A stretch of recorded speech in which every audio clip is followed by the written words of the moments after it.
It's a strange thing to be understood by someone who is actually just looking for a reason to feel superior. We've all had those conversations. The ones where someone gives it to you straight, as if they're handing down a decree from a mountain you haven't climbed yet. They don't necessarily want to fix you. They just think they know better than you. They look at your life through a lens that has already decided you are less than, and they use their perspective to shrink your world into something they can manage.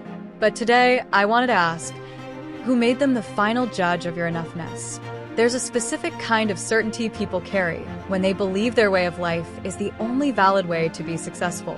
When they look at your path, they don't see your progress. They see a malfunction. They aren't trying to understand your terrain. They're just annoyed that your road doesn't look like theirs. It's a form of care, I suppose, but it's the kind that requires you to be lesser so they can be wise.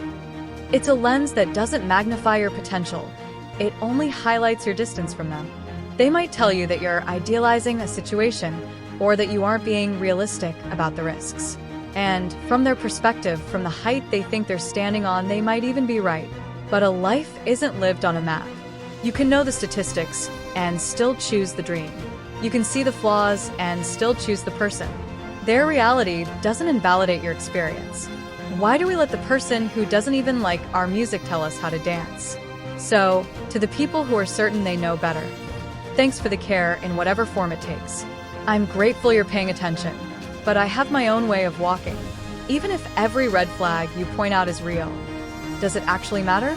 Your opinion ends where my autonomy begins. I'd rather be a failure by your standards and feel like myself than be a success by yours and be unrecognizable. Thanks for the formula, but I'm writing my own script. Have you ever had someone try to fix a part of your life that you were actually quite content with, simply because it didn't fit their definition of winning?